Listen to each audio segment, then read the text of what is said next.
दोस्तों, आपको मेरे इस YouTube चैनल में सबको स्वागत है।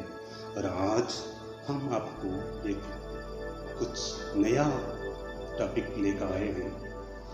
कुंडली जागरण के विषय में आप लोग सब सुना होगा।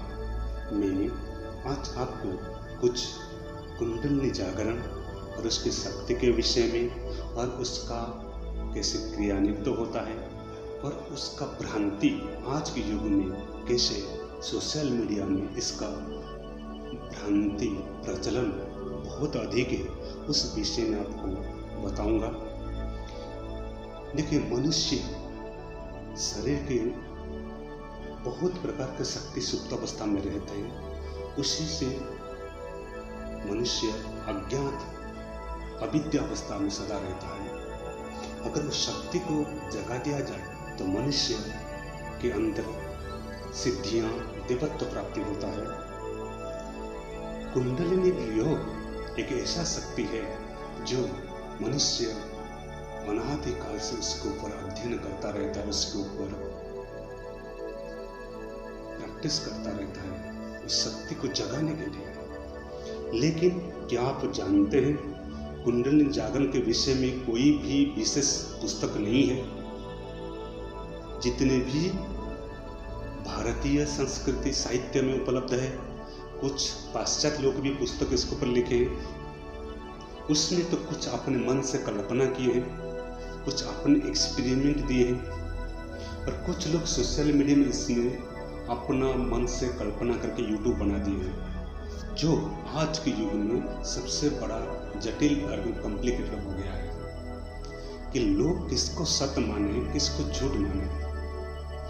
इसके लिए आपको कुंडलिनी जागरण के विषय में अगर अध्ययन करना है तो आपको मैं 3 पुस्तक का जो 4 पुस्तक नाम बताऊंगा और कुछ लेखक के क्वेश्चन बताऊंगा, उनका आप अध्ययन कर सकते हैं अगर आपको यथार्थ ज्ञान चाहिए। एक तो योग कुंडलिनी उपनिषद ग्रंथ है, उसमें चक्र, नाड़ी एवं उसका ध्यान का एवं प्राणायाम का संबंध में वर्णन किया गया है।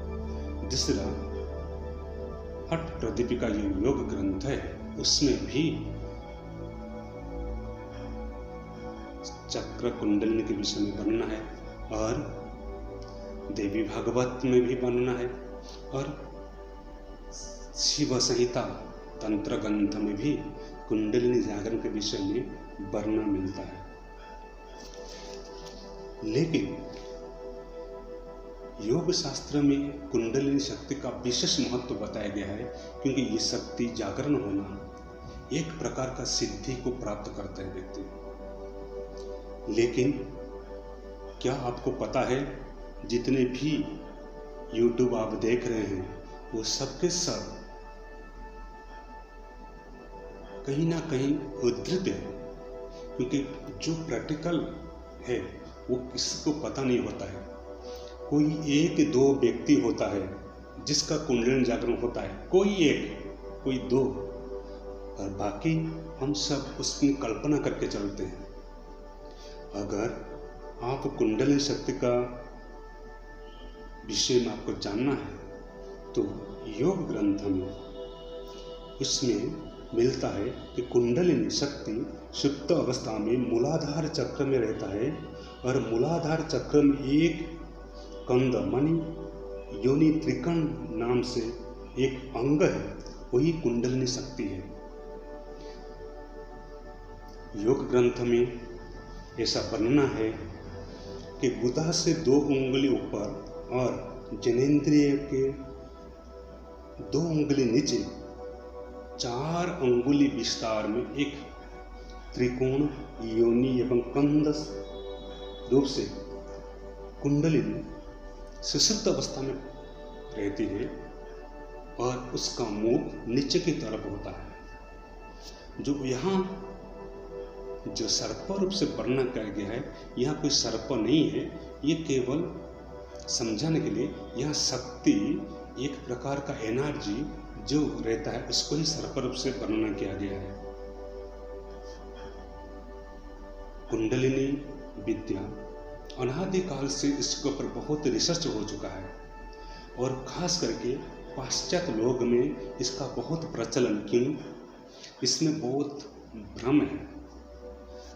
कुछ लोग उसको YouTube में सिखाते हैं, कुछ लोग ऑनलाइन क्लास लेते हैं, कुछ लोग बहुत से माध्यम से आपको मिल जाएगा। लेकिन योग शास्त्र में मैं जितना मेरा ज्ञान है कि कुंडलिनी जागरण दो प्रकार का होता है। एक तो शक्तिपात दीक्षा से, दूसरा योगिक क्रिया के द्वारा। शक्तिपात क्रिया के द्वारा गुरु शिष्य के ऊपर शक्ति का संचरण करता है, उसमें उसका कुंडलिनी का जागरण होता है, ऐसा कुछ ग्रंथों में मिलता है।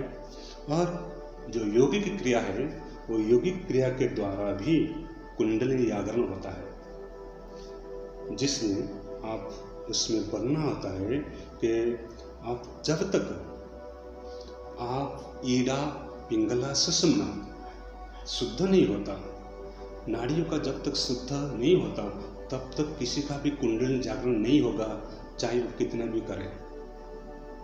इसके लिए आप योग शास्त्र के अनुसार यदि अगर आप प्रैक्टिस करेंगे तो उसमें पहले प्राणायाम, बंध, आसन, ध्यान, मंत्र के द्वारा जब आपका नाड़ी शोधन हो जाता है तभी आपका शरीर कुंडलिनी जागरण होने का योग्य बनता है। योग शास्त्र में ऐसा वर्णित है कि सुषुम्ना नाड़ी जब तक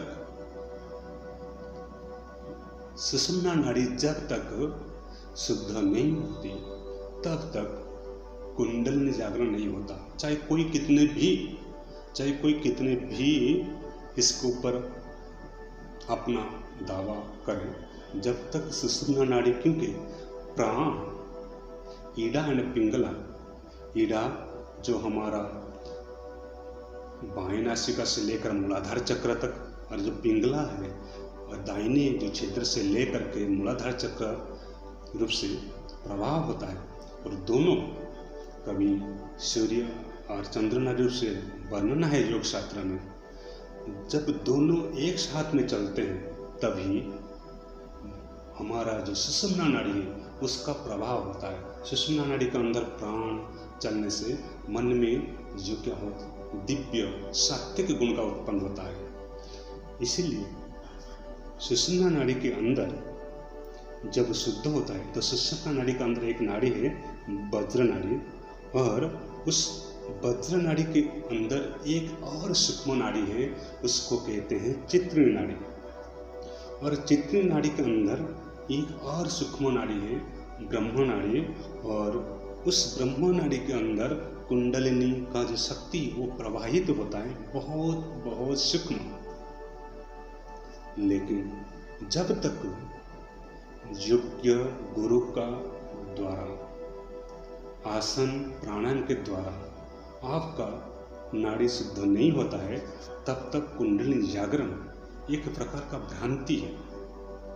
कुछ गुरु लोगों ने, आधुनिक गुरु, कुछ आधुनिक आचार्य लोगों ने इसको, जो बड़े बड़े का नाम है जिसको लोग विश्वास करते हैं, इन लोगों ने ही भ्रम फैलाया है। जब हम कुछ साधना करते हैं, कुछ क्रिया करते हैं, उसमें शरीर में एक प्रकार का वाइब्रेशन होता है, एक प्रकार का क्रिया उत्पन्न होता है, जैसे कुछ दृश्य देखना, कुछ प्रकाश को सुनना, उसको लेकर लोगों के अंदर ये भ्रम हो जाता है कि हमारा कुंडलिनी जागरण हो गया। बस तो कुंडलिनी जागरण नहीं होता है, क्योंकि वो जो कुंडलिनी शक्ति है वो दिव्य शक्ति है। उसको सहन करने का हमारा शरीर के अंदर इतना क्षमता नहीं है कि उस शक्ति को बड़ी शरीर उसको एब्जर्व कर सके, उसको सह सके। स्वामी शिवानंद जी ने अपने कुंडलिनी जागरण के विषय में एक पुस्तक में लिखे हैं कि अगर किस पुरुष का कुंडलिनी जागरण हो जाता है तो उसके अंदर दिव्य शक्ति का स्वयं ही प्रादुर्भाव होता है। इसके लिए कोई उसको प्रयास नहीं करना पड़ता। अगर कोई कहता है उनका कुंडलिनी जागरण हो गया तो उसके पास कहीं ना कहीं एक दो छोटा सा सिद्धि होता है, दिव्य दर्शन होता है, दिव्य गंध का अनुभव होता है, दिव्य स्पर्श का अनुभव होता है और दिव्य लोगों का दर्शन होता है। ऐसे बहुत सारे जो सिद्धि उसके जीवन में आता है। इस पुरुष को कुंडली जागरण का लक्षण कहा गया है। लेकिन आज के युग में एक प्रकार का जटिल समस्या उत्पन्न हो गया कि व्यक्ति इसको लेकर के बहुत भ्रम है। तो मैं चाहता हूँ कि आप लोग इस वीडियो को सुन करके कम से कम अपना जब साधना शुरू करेंगे तो उसके लिए आपके शरीर और मन जब तक तैयार नहीं होता तब तक आप ये साधना मत करिए। और साधना को कम से कम करने के लिए दीर्घकाल चाहिए। कुंडलिनी जागरण के लिए कम से कम 6 से 10 साल तक समय लगता है अगर उसका जागरण करना है तो शास्त्र में ऐसा बताया गया है। आप देवी भागवत पढ़िए। दूसरा, जब आप कुंडली जागरण करेंगे उसका योग्य गुरु से उसके विषय में सब कुछ ज्ञान होना चाहिए। और आज की ये तमोगुण रजोगुण शरीर है, जब तक सत्वगुण का शरीर नहीं होगा तब तक ये दैवी शक्ति प्रकट नहीं होगा। लेकिन कुछ लोग इसको ब्रह्म जाल में ऐसा फिरो देते हैं कि हम लोग उसमें फंस जाते हैं।